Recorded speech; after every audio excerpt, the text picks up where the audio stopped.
Welcome to this episode of Davenant Discussions. I'm joined once again by Stephen Wedgworth, and we are discussing today a recent data from the Pew Research Center. We were both just talking before we hit record on some of the fascinating data points in there. I think the one we were just talking about might be fun just to start there because it's both fresh in our minds, and it has to do with the fertility rate between evangelicals and Roman Catholics. We did a prior episode on IVF. We talked about how Roman Catholics maybe have stronger views on social teaching, and they're kind of known for not being for birth control. That's sort of a thing, and yet the numbers are interesting. Do you want to just briefly introduce that? Then I'll share the screen while you're doing that. Yeah, so they broke down the survey according to all sorts of interesting demographics. And so when it comes to the fertility rate, this is the complete fertility rate, average number of children ever born to adults currently aged 40 to 59. So that's the adults that they're polling. The overall overall U.S. number, 2.1. Overall Christian, 2.2. So pretty average, pretty close to the average. But what's surprising is that when you look into the particulars of the Christians, the Catholics are right there at 2.2, right at the total Christian average. Evangelicals are 2.3. So not a lot of difference, but just one small little decimal point higher. But that's really interesting because, as Wyatt says, Catholics have a religious commitment, an absolute moral, dogmatic commitment against any sort of birth control or contraception. And so the stereotype is that the Catholic family is going to have 8, 10, 12 kids, and then they sort of poke fun at the evangelicals because they don't have any social teaching on this topic. And the assumption is the evangelicals they'll just be like the rest of the country, just following normal trends. According to this study, that's not true. No. Everybody is following normal trends, basically, but somehow the evangelicals have managed to do slightly better. Also, the historically black churches are right there with the evangelicals being slightly better than the rest. Well, it is also interesting if you look at this. There's the so-called fertility crisis, and I think there is a crisis, but it is also selective. So if you're religiously unaffiliated, atheist, agnostic, etc., you're really just choosing to have less kids by the looks of it. Yeah. And Protestants, evangelicals in particular, we might say they're very fecund, in contrast to their non-believing compatriots in the countries. Yeah, I find that interesting. I do think that obviously evangelism is massively important, and yet I think having a large family and raising it as a Christian family is also really important. And Right. it's part of it's how churches, second and third generation churches thrive. It's how communities thrive. You become the salt of the earth and the light that shines brightly. So there is a little bit of a good news piece here. At the same time, the data wasn't always so good for Christianity. I think in the I read the bigger summary, but in the executive summary, it seems pretty clear that Christianity in general is on the decline in terms of just straightforward numbers. Absolutely. Only 62% of U.S. adults describe themselves as Christians. Is kind of one of the key numbers there. Yeah, it's kind of funny. I saw a number of responses to the survey from Christians that were sort of like, yay, good news, exciting. And the takeaway is that the decline is stabilizing. We're not declining as rapidly as we had been. Right. So there's like cause for celebration, but let's don't get, ahead of ourselves. It is still declining. Right. So the number is still going down. It has slowed down, that's true. So in 2007, 78% of U.S. adults identified as Christian. It's kind of incredible to think, honestly. 2007, not that long ago, 78%. 2014, it's down to 71. Now it's down to 62. So you can chart the decline. So, okay, 62 down from 71. You're like, all right, that's pretty still a fair amount. So it's slowed from the past couple of years, but it's still a decline, and we need to notice that. Other takeaways were that the decline is most pronounced amongst more liberal religious groups. They're just totally imploding, and the more conservative evangelicals are actually holding steady. So they're not growing, but they're holding steady. And when it broke it down into even denominations, I thought was interesting.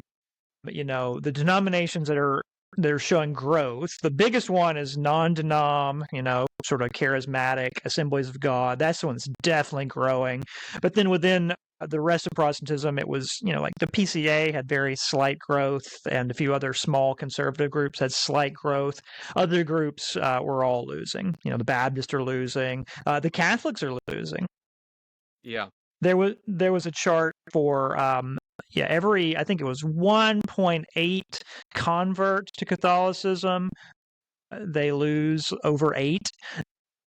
So, that's not good. That's a pretty dramatic rate of loss. Oh, this is what I think I have on the screen right now. I'm pretty sure. Ooh. Yeah, there it is. Oh, for every one that joins, 8.4 leave. Whoa. Yeah. Yeah, it's huge, right? That's not a good future for them. No, it's crazy. I mean, those are the numbers that we would associate with the Episcopal Church, the PCUSA, United Church of Christ. It's total implosion. Now, the overall numbers for Catholics aren't that bad. Like, their overall statistics are relatively stable. So what makes up for that? How can they be losing 8.4 to every one gain? Well, we find out it's because of immigration. Right. Immigration is keeping the Catholic Church alive.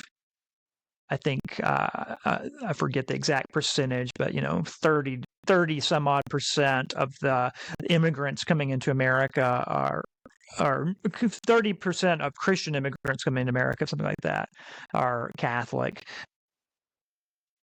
And so that's what's keeping them alive. But if it was just internal statistics, they would look just like the Protestant mainline. Yeah, I'm just trying to find. I was looking at some immigration stuff, but I don't actually remember where I saw it on this here. But we don't have to necessarily look at the actual page to realize that. Yeah, you have. If I remember correctly, too, like there's a very large Hispanic population of those who identify as Roman Catholic. I wish I had the screen pulled up still, but I think it was like 30% of Roman Catholics or something, or Hispanic. You know what I mean? So it's a very high level. So if you have 8.4 leaving per one converting or joining, really that just seems to be like they should be gone in. I think I know the math, but I'm not going to say it out loud because I'm going to get it wrong. But I was just thinking through like how that works. So the way they're surviving is through immigration. But at the same time, one of the things that we found in this study, and I don't know why that surprised me. I guess I just sort of believed Twitter, which is my problem, that most immigrants that are coming to the U.S. are already identifying as Christian. Over 50% of memory. I think it was like 56% or something. And if you sort of listened to how it sounds out there, it sounds like most people coming to the U.S. are like Muslim or something. But actually, I think only about 1% of U.S. citizens are Muslim, if memory serves. Something very low like that. 1.2%. And so, just in terms of volume of people, it's not the story that Islam's going to take over through immigration. Arguably, you're getting possibly more committed people who are Christians coming that are holding together the dam of the decline that has been happening consistently since, 2007 in this data, but it's started before that, obviously. Yeah, I'm looking at the numbers for non-Christian religions, and the largest is Judaism at 1.7. That's still tiny, though. 1.7% of the overall population is Jewish. Muslims 1.2. Then Buddhist 1.1. A little interesting. Of course, Buddhist can be a very elastic category. Many people from China will say they're Buddhist. even if they're also just traditional Chinese religion, right? And then Hindu is just under 1% at 0.9. So, so those are your other major world religions.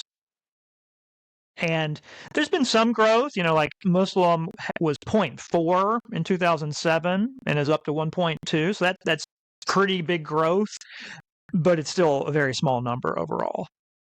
One thing Yeah. I was just noticing, I know you mentioned it, even Baptists are declining.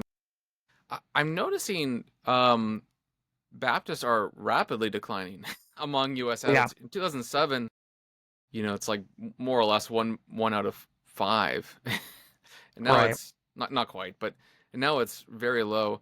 Although interestingly, as a percentage, they're not of Protestants are not necessarily declining that fast, but they are. It is striking the percentage here.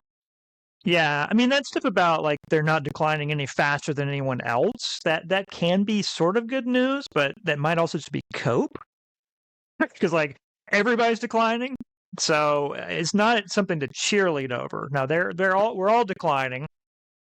Now, No, how many of the Baptists are just becoming non-denom? That'd be a question to have, right? It's very easy to move from North Ridge Baptist over to exciting non-denom, right? No one's that's an easy move, so that could be happening. Seventh-day Adventists are having a bad time. One thing I Yeah, would note here, though, is Southern Baptist in particular. I don't know how the data was drawn from their denomination, but membership is a tricky thing with Southern Baptists, so that a lot of times you're on a membership roll, possibly even doubled, in a sort of, but you're not actually there. yeah, And it just strikes me that it's very possible the Baptists are not as healthy as they appear in this data. And I could be incorrect, but I believe the SBC, when it counts as membership rolls, is just essentially relying on the local churches to say these are the number of members that we have. And yet, right. the way that Baptist membership works, I mean, ideally it's like Mark Dever says, but it's not. You could be dead on it, and still on the membership roll. Yeah. So it is highly possible that it's not nearly as healthy as it appears even at first glance. Yeah. No, if you want to see a church that has really good statistics and record keeping, it is actually Episcopal Church. Mm-hmm.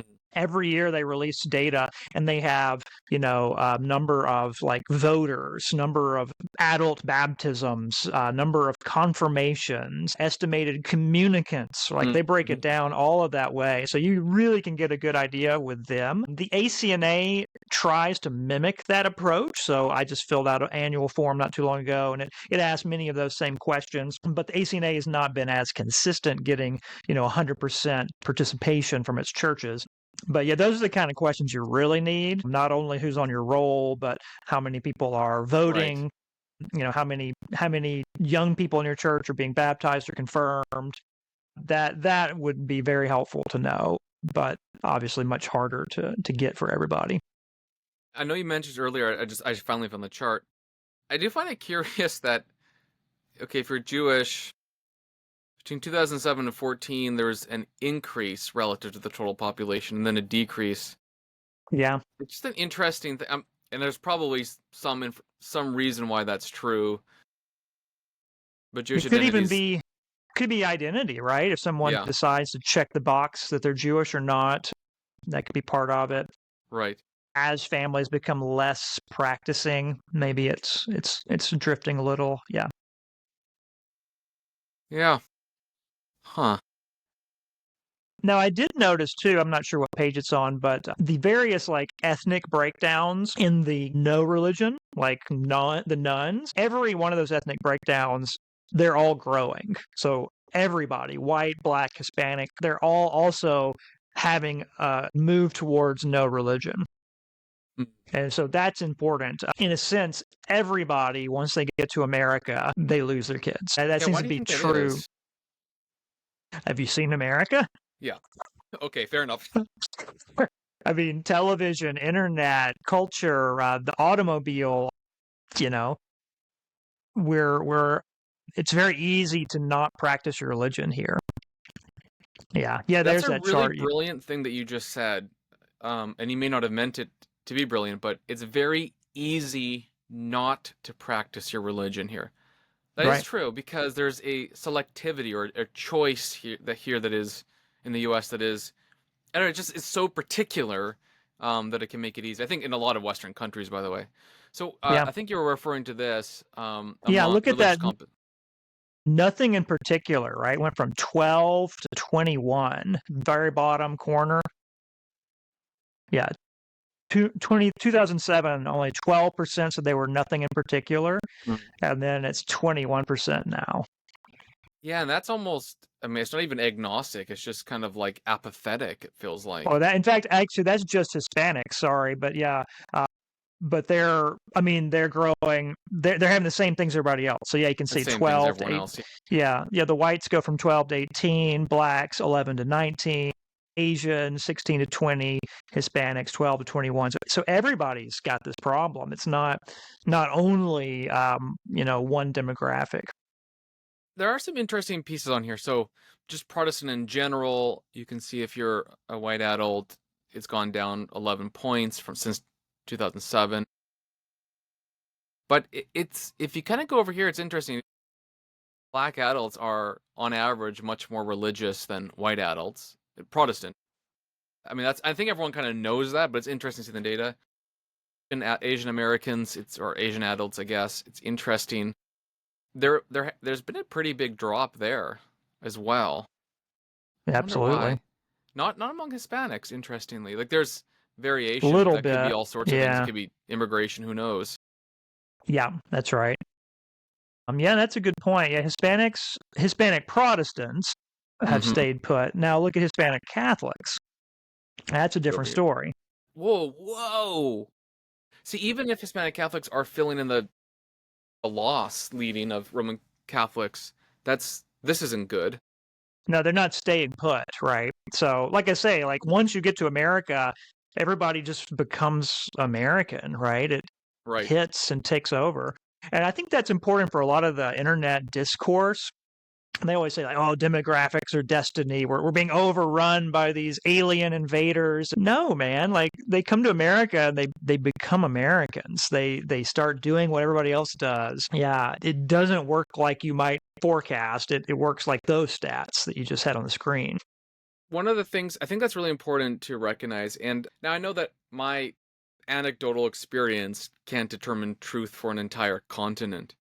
But in both I lived in the US and Canada for many years. Often the Christians who came from a different country were, how shall I put this, much more religiously energetic in Sure. my experience. And I think that's a stereotype that's true. I don't have the data to prove it, but it just seems like I've been in many states, many provinces, many places, and it seems almost always true. And Yeah.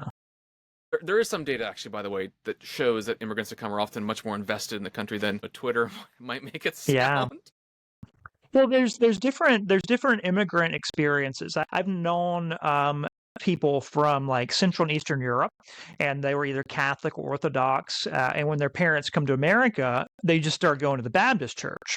Mm-hmm. And it wasn't necessarily that they had wrestled with the theological items. It's just back home, if you're normal, you're ordinary, you go to the neighborhood church, it's going to be Catholic Orthodox. You come to many parts of America, the neighborhood church is Protestant or evangelical. So there you go. That's why they made the change. And that's one experience. The Mm-hmm. other experience, though, is that they've actually already been evangelized by a pretty fervent, either evangelical or more traditionalist-minded denomination back in their home country.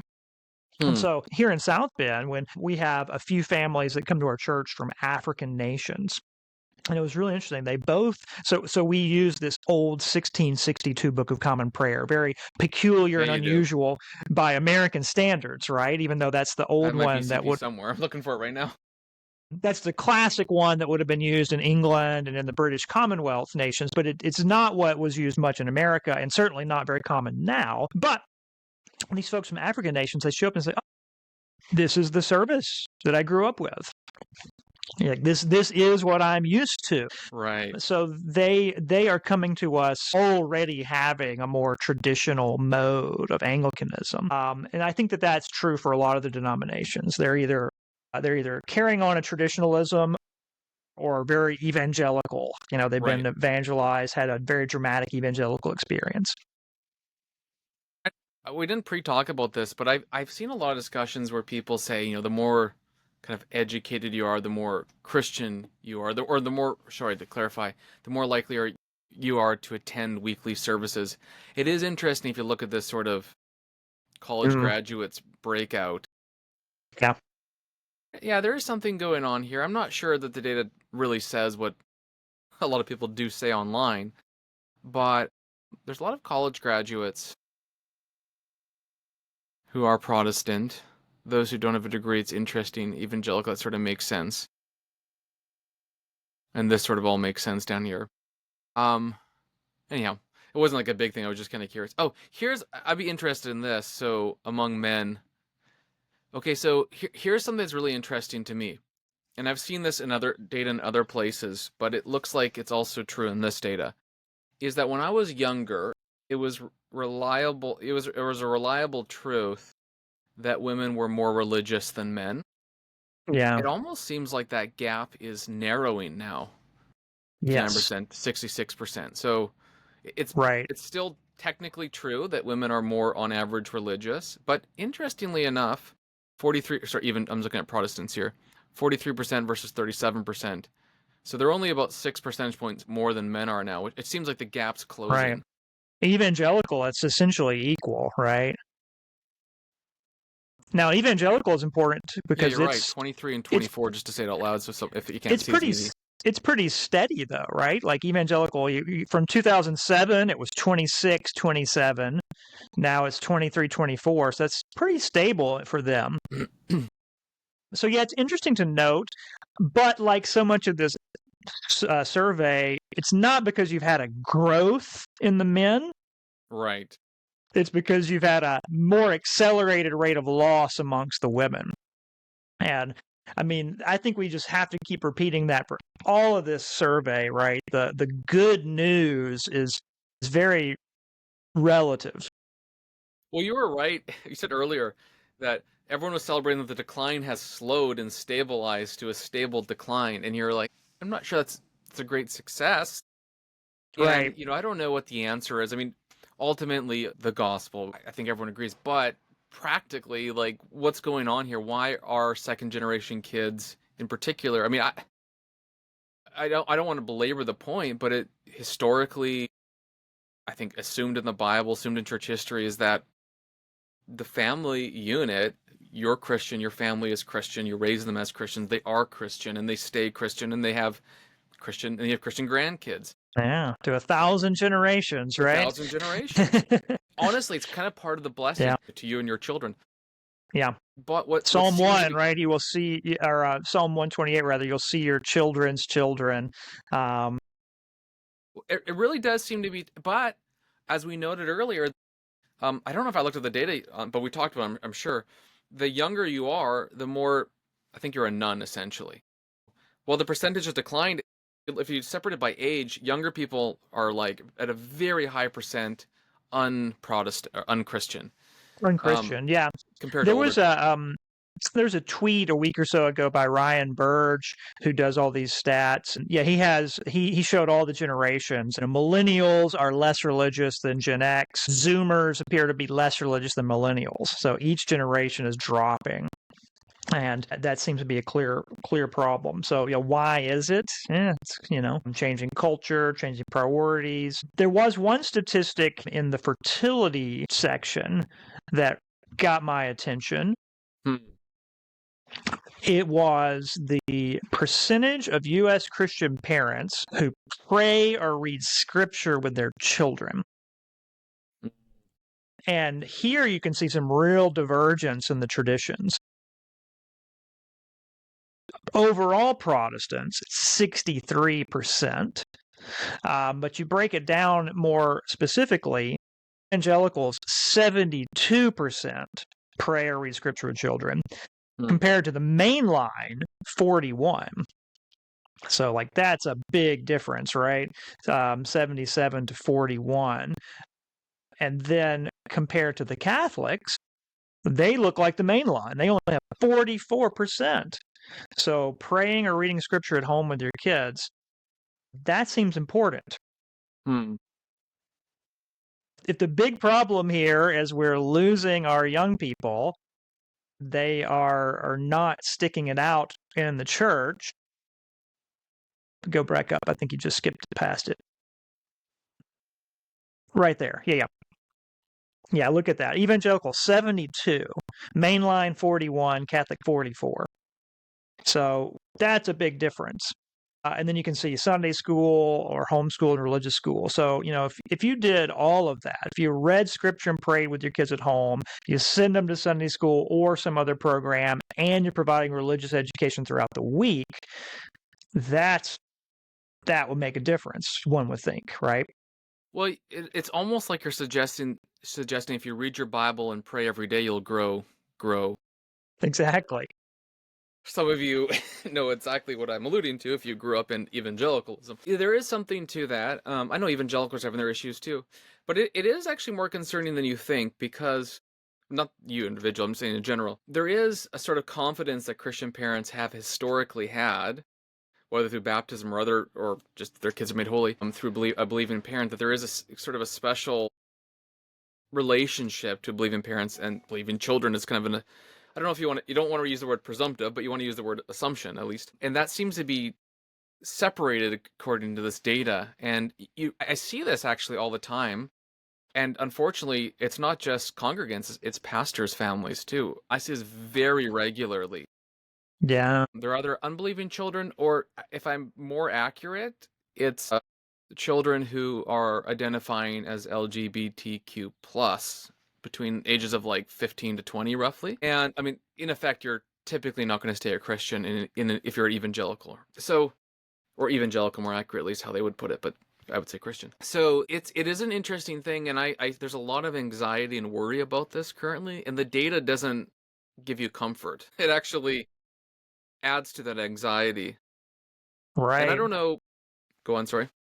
Well, if we pair this up with the findings that the churches that are dying the most dramatically are the ones that identify as liberal, then it's not even that the young people are having a backlash against the fundamentalism, but it's no. Like if you move into these more liberal progressive ideologies, you will just leave the church, period, right? Like that's going to happen. So I think that's important to keep in mind, because that had been a talking point, like, oh, we're losing our young people because we're fundamentalists, because we're Right. patriarchalists, because we're Trump voters or Right. whatever.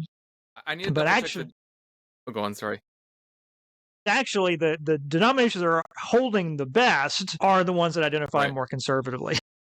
Well, there's also this like New Yorker article that people were passing around, and they were saying like everyone's converting to Eastern Orthodoxy or something like that, and Right. they're not. I mean, some are. Don't mishear me, but it's not. I don't really think so. I don't think the data supports. No. I mean, I have to look to be fair, but I don't think the data supports that. In fact, Well, orthodoxy is so small that it really doesn't even show up on these right, studies, right? I mean, it's down there in the 1 to 2% of all Christian denominations. It'll be noticeable in certain niche groups, right? Very educated, very literary. That's where you'll see it, but just overall, no. And even Catholics, they're not that many comparatively. Like overall, people who grew up Protestant and identify as Catholic, it's actually much more pronounced the other way, right? Many more mm-hmm. people that grew up Catholic now identify as Protestant. In fact, let me see what I've written this down. Let me see. Well, I had it somewhere, but I think I put it away now. But yeah, if you look at the study where it says you grew up Catholic and now identify as something else, one of the highest percentages of things identify, the highest is nothing. Like they grew up Catholic, isn't Catholic anymore, they're nothing. But the second highest is Protestant, right? Mm. They're now Protestant. And for the Protestants who identify as Catholics, they're there. There's a few, but it's a pretty small percentage compared to other things. So again, that's a phenomena that's real in certain communities. In fact, Anglicans were more pronounced. The kinds of Protestants have become Catholic. Anglicans are towards the top. So I have to acknowledge that as a truth. But yeah, overall, it's actually not a dominant narrative here. It doesn't seem that way. I'll look in this more carefully later, see if that's what the data says. But yeah, I think the reason there might be a high Orthodox might have a surge in numbers, but they're so small, so the relative numbers are absolutely small, even though they're relatively high for the Orthodox denomination. Right. Or they won't call them denomination, but you know what I mean. So Well, I that's think right. there's Because something. if you're a small group, you can have Yeah, 100% growth. yeah, Yeah, but and it's not to belittle anyone's experience, right? If it's your church that's seeing this happen, I've lost 2, 3, 4 young people in a series of 5 years, then yeah, that's going to feel really, really important. But nationally speaking, it's not a major issue. So it strikes me that there's going to be some downstream effects if the data continue as they appear to be continuing. One will be Christian institutions. The amount of institutions we have were created for a higher relative population of Christians. So if Protestants, evangelicals are continuing to decline for some time, will there be sufficient students, faculty, etc., to house those institutions? I think the answer is already kind of clear. The amount of Roman Catholic and Protestant schools that are closing down right now, or programs that are shutting down within schools, is pretty significant. Bible schools, in particular, are just closing down shop. Now, there's a sense there are some surges that are happening, so people are being redirected to like Midwestern or Southern Seminary or other places, and so there is a surge. But I wonder if that surge is because the 10 Bible schools closed down, and that's what's left. Sure. So what happens in Yeah, 10 I years? I remember sometime around 2014 or so, there was just there was a quick succession of these small Christian colleges shutting down. Yeah, they're just closing. They couldn't continue anymore. And then right around 2019 or 2020, Southern Seminary in Louisville, they had to let a lot of faculty go because they were experiencing loss, and so they had to make drastic changes in order to keep the school viable. And that's a big school. That's a large seminary. So yeah, I think that we're seeing that for sure. In the Anglican world, there are certain seminaries where the average class size is 2 or 3 students. Yeah. I'm teaching a class at Ryle Seminary on Monday nights, and there's 6 current students in the class, and I think only 3 are degree, so they're seeking to be priests or whatever. Only Yeah. 3 of them. Also, church size. The average church is actually under 100 members. And it's Yeah. changed. So that's actually growing. So on average, churches are, even though that's always been the average, there's still a larger group that are moving towards the average, and there's fewer kind of mega church. If that makes, I can't remember the exact data, Yeah, but something like that. So there's more smaller churches and less bigger churches, is what I'm trying to that's say. right. And that's interesting, but it sort of supports a couple of ideas. One, the ordinary normie kind of experience is actually pretty normie. It's pretty ordinary. It's not the big exciting stuff. It does seem also, Tim Keller used to argue that you're going to get new people attending church easier at a church plant, and I think that's probably true. It doesn't mean the church plant is going to grow and be huge, but that's where people tend to go. They'll go to another church that's Interesting. about like that. So that's interesting to think about. On the flip side, though, churches of that size they're fragile, right? It's hard to keep them going. It's hard to pay the clergy and other staff. It's a challenge. No, it is. I mean, I'm part of a church right now with 30 odd people, and there's another church I was meeting with the pastor this morning. His church is between like 60 and 85, depending on how many you come. It's there's a number of small churches. There is health there, and there's going to be a switch. I think that is, well, it's already happening. So 2 things are happening right now in the Baptist denomination where I live in Ontario. There is there are more. If it might, I don't know if it's still true, but it was true recently. There are more pastoral openings than there are applicants. Which 10 years ago you'd be like, what? It's the opposite. You have 30 applications. Yeah. And I mean, there's a number of reasons why. Like part of some of these churches, the cost of like rent's like $4,000 and they're offering a $42,000 salary, which you couldn't live on. That's going to be some of the reasons why.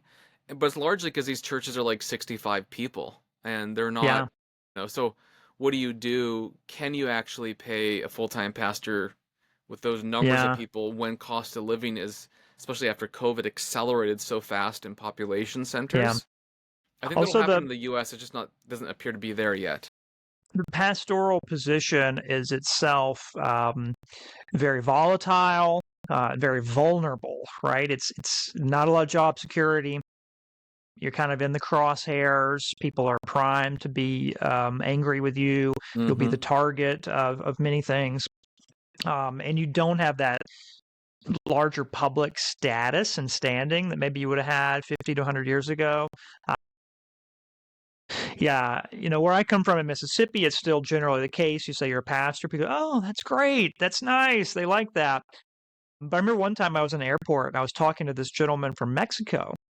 And he was clearly, upper class kind of guy, traveled around the world.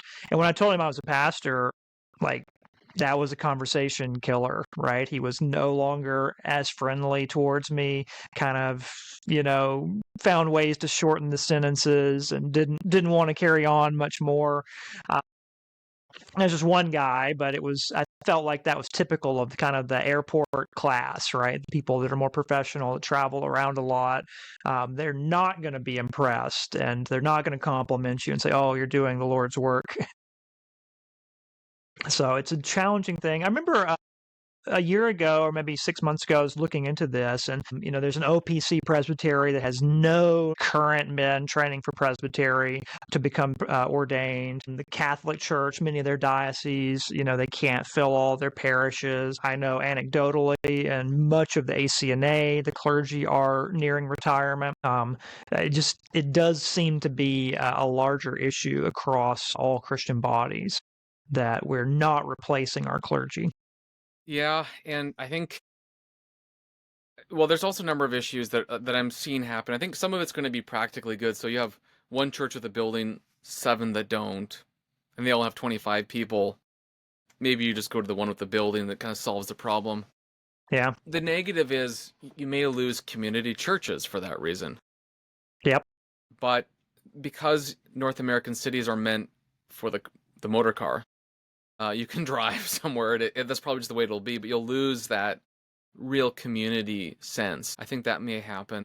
Yeah. I mean, multi-generational churches, it's really sad to have lost that. But I think for many, many, many people, that's the case. There's certain denominations, I'm thinking like LCMS, that's still much more kind of ethnically solid and people kind of go way back there. But in most of the evangelical denominations, you don't have multi-generations anymore. In the Catholic Church, I can't speak about all the experiences there, but I think there also, people come and go pretty regularly. Here in South Bend, we have lots of Catholic churches, way more than you would expect. In fact, there's 2 that are within a block of each other. It's kind of comical.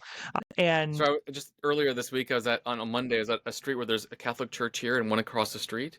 And the yeah, only difference was, I think one was like, I don't know, like Ukrainian, or I can't remember what it was. yeah. Well, historically, Portuguese. it would be a language issue, right? You can't actually speak the same language. But it's happening more and more now that they're also becoming affinity parishes. So you're like, oh yeah, that's the liberal parish. That's the really trad parish over there. That's the more boomer contemporary parish. They talk that way. Interesting. Yeah. It's a choose your own. Sorry, we live in a choose your own adventure society. It is hard to practice religion, as you said, but it's also elective. It's a very and it's accelerating. I think choice is accelerating. Rootlessness is accelerating. The structure of modern society encourages it. The ability to move and just restart everywhere. It seems to be like the entrepreneurship dream, even though it doesn't feel entirely healthy for all people. The last effect, we talked about churches, institutions, denominations in general as well. The last thing I wanted to touch on is family changes. I think increasingly we're going to be around in our age category. We're going to have family friends whose children may, if they're part of the statistic, they're going to have children that walk away from the faith, at least for a time. So we have to think about ways to support families like that. I also think how to create a sort of counterculture of Christianity. Obviously, praying and reading scripture is huge. I think that's going to be big. I don't want to prescribe any one thing, but I know in my house, my kids are still young, but we made the switch to homeschooling and have been I started catechizing my kids in the crib, like literally the crib. I would read the catechism to the infant children, and I think whether or not the Lord blesses that, I do believe in election and all that, but it does strike me that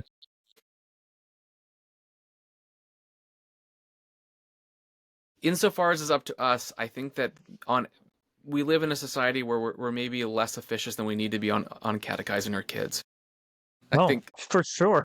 I think that when I look at my really solid Christian friends, and I don't mean this in a mean way or anything, it just seems like it's almost not there at Yeah. home.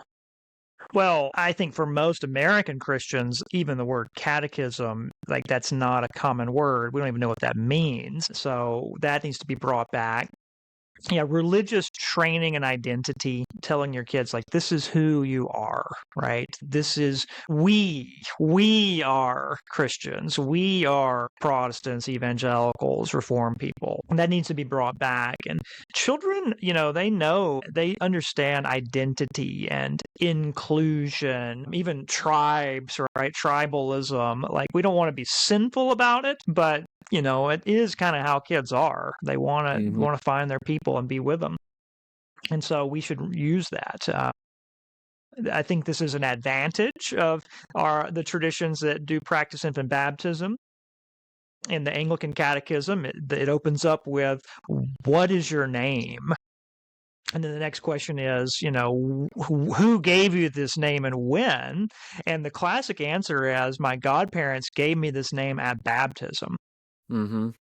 So, like, I became who I am through the entrance into the church. And I think that's really powerful stuff, imparting it when they're young. Sorry to you listeners of another denominational tradition, but I have to get that plug in.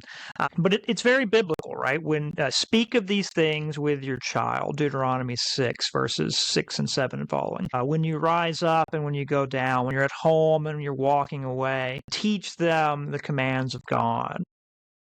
Ephesians, raise your children in the nurture and admonition of the Lord.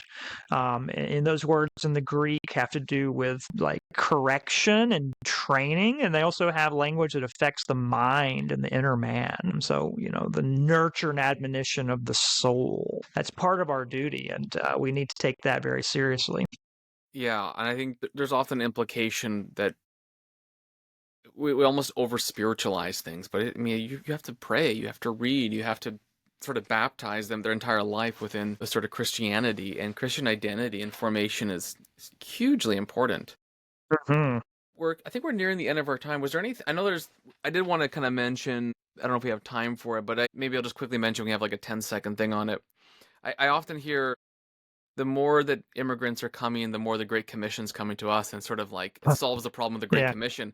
We no longer, they don't say it this way, but we no longer have to go overseas because, immigrants are coming here. Although maybe the U.S. is changing the situation. Every 4 years it seems to, in 4 years it'll probably be the opposite problem again. I don't know if there's something to that. I always found that to be a weird argument. I think that probably shouldn't think that way. You should probably think that the Lord has brought people, like, who is your neighbor? It's who's ever in front of you.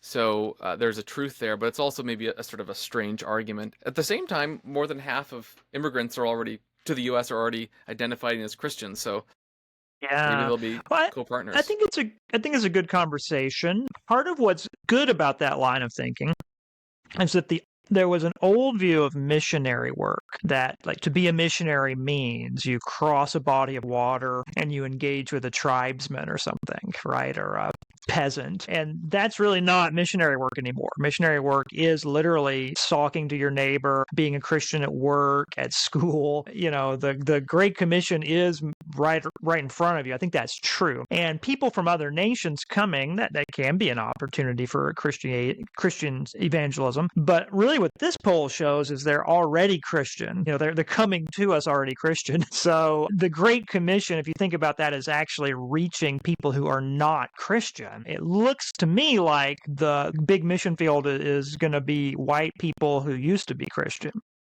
I think so. It's the young nuns is kind of who I think the Yeah. practical mission field is. It's who is your neighbor. That's that typically. Yeah.